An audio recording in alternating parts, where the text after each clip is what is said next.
Bonjour à tous, dans cette nouvelle vidéo concernant les bouchons, je vais vous donner quelques petites activités à faire pour les utiliser, tout simplement en tant que jetons. C'est-à-dire qu'on n'est absolument pas obligé d'utiliser des bouchons pour faire les activités de cette vidéo, mais comme on les a, autant les utiliser. Alors, la première activité que je propose, tout simplement, c'est celle que j'avais proposée avec les Lego. C'est de faire une activité de tri, tout simplement. Tri de couleurs, tri de taille, parce qu'on a des grands bouchons, des petits bouchons. On peut même faire tri d'épaisseur, quand on a la chance d'avoir des bouchons d'épaisseur différentes. Voilà, donc une activité de tri basique, évidemment ça va dépendre des bouchons que vous avez à disposition. Ensuite, une activité très intéressante qu'on fait beaucoup en maternelle, c'est des alignements. Alors des alignements, ça peut être avec des jetons, ça peut être avec des jetons hauts, ça peut être avec des petits cailloux ou avec des bouchons. Donc je fais des alignements. Alors déjà, c'est peut-être quelque chose que votre enfant va faire spontanément. Vous savez, dans la première vidéo, je vous ai dit laissez-le faire spontanément. Enfin, laissez-le faire et observez. Et bien souvent, les enfants, quand on leur donne un tas d'objets comme ça, ils les alignent, ils aiment bien. Ils mettent les uns derrière les autres. Et nous, on utilise cet attrait pour les alignements pour travailler le sens de lecture. Donc, de dire à l'enfant, alors, hop, je te mets un point ici, et toi, tu vas faire une ligne de bouchons. Donc, il les place de gauche à droite, les uns derrière les autres. Comme l'écriture se fait de gauche et la lecture de gauche à droite et aussi de haut en bas, on peut aussi lui proposer de réaliser, on lui met un point de départ, pourquoi pas avec une flèche, et de lui dire, allez, tu fais des lignes de haut en bas. On peut aussi lui dire, tu fais une ligne jaune, une ligne verte, une ligne bleue. Encore une fois, ça dépend de ce que vous avez comme bouchon. Au pire des cas, si vous n'avez pas de bouchons de différentes couleurs, vous pouvez très bien les customiser. Voilà. Donc, les alignements. Si on a la chance d'avoir des bouchons de différentes couleurs, à moins de les customiser, sinon on peut aussi faire des algorithmes. Donc l'algorithme basique, alors je vais prendre rouge, jaune, rouge, jaune, rouge, etc. Comme j'avais expliqué dans la vidéo Lego, l'algorithme, il y en a de plusieurs sortes. Ça, c'est l'algorithme binaire. Il n'y a que deux couleurs. On peut faire l'algorithme tertiaire avec 3 couleurs et augmenter comme ça l'algorithme complexe. Là, je mets à chaque fois 2 jaunes entre les rouges. Donc, il y a toutes sortes d'algorithmes à faire. Et encore une fois, utiliser la méthode d'imitation, c'est-à-dire que l'enfant joue avec des jetons, vous voyez qu'il est en train de faire des alignements, et bien vous vous placez à côté, puis vous commencez à faire un algorithme. Et lui, par imitation, va vouloir en faire un aussi. Le but, c'est d'aller le plus loin possible sans se tromper. Donc, qu'est-ce qu'on peut encore faire? On peut utiliser ça comme pochoir pour tracer des ronds. Les pochoirs, il en existe de différentes sortes. Alors, moi, en classe, j'utilise les fameux pochoirs Montessori métalliques. Évidemment, j'ai pas ça à la maison et je pense que vous non plus. Donc, on peut l'utiliser comme forme de pochoir. Les pochoirs creux, c'est ça. C'est plus facile qu'un pochoir plein. Je m'explique. Un pochoir creux, je le place. Alors, bien sûr, il faut bien le tenir. Hein. Je dis pas que c'est facile, mais c'est plus facile que. Donc, je vais au bord de la forme pour tracer mon rond. Alors que le pochoir plein, je place le rond et je vais autour. Et là, c'est beaucoup plus complexe parce que, hop, là, je vais autour. Mais là, je suis coincée.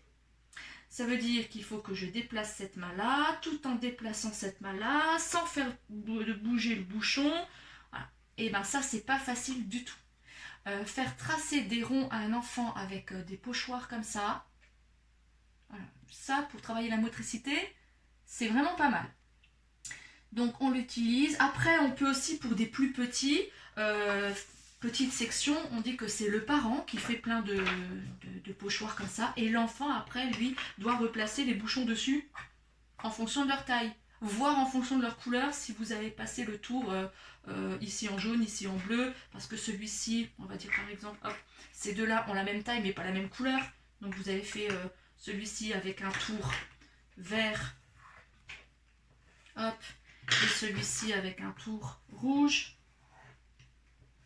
Du coup, lui, quand il les replacera, bien sûr que le vert va sur le rouge, mais comme je dois associer les couleurs en plus, Voilà. Donc on peut imaginer cette activité pour des plus petits. Sinon, il y a tout simplement le jeu du cache-cache. Vous voyez, le jeu ACC, enfin, je dis le jeu du cache-cache, je sais pas comment ça s'appelle en fait. Donc là, j'ai pris moi une fève, une petite fève à glisser sous un bouchon. On peut prendre un petit haricot sec, on peut prendre une gommette en mousse, enfin on prend ce qu'on veut, un petit objet qui rentre à l'intérieur.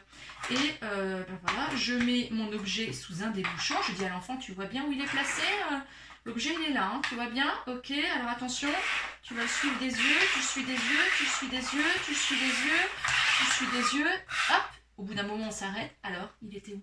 Évidemment j'ai rien regardé, donc je vais dire que c'est là, ah la chance du débutant. Donc l'enfant doit retrouver l'objet qui était sous le bouchon, ça les amuse beaucoup.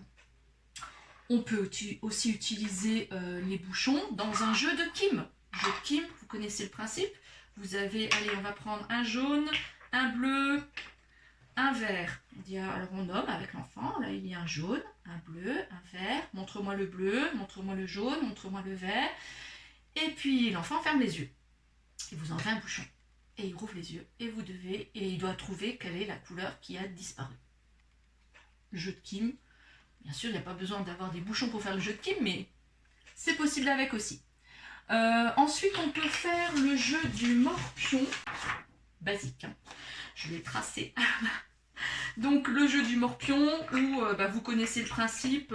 Quelqu'un dans l'équipe a par exemple des jaunes et l'autre a des rouges. Et à tour de rôle, on pose son jeton. Un jeton de... Voilà, moi, je suis l'équipe des jaunes, l'équipe des rouges. Alors, jaune, rouge, rouge, qui a absolument pas fait attention parce que du coup, le jaune va pouvoir poser son pion ici et il a gagné. Donc, on aligne 3 jetons, que ce soit en diagonale, en ligne ou en colonne. Sinon, alors là, on peut aussi faire ex aequo, c'est-à-dire que personne n'a gagné à la fin. Ça finit par être agaçant pour certains gamins, alors on peut passer au jeu de la marelle. Tout simple, un jeu de la marelle simplifié. Hein. Donc simplement avec un carré, avec une base entre chaque sommet et une base au centre. Et là, chaque joueur a seulement 3 jetons. Hop. Donc au début, ça se joue comme le morpion, c'est-à-dire que chacun place à tour de rôle ses jetons.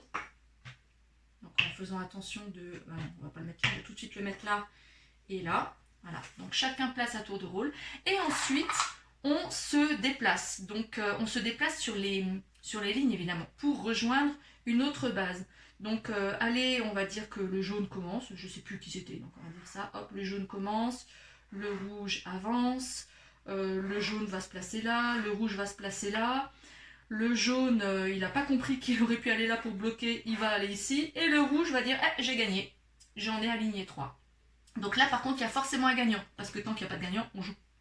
Donc voilà, ce sont des petits jeux que l'on peut faire pour utiliser les bouchons que l'on a à la maison.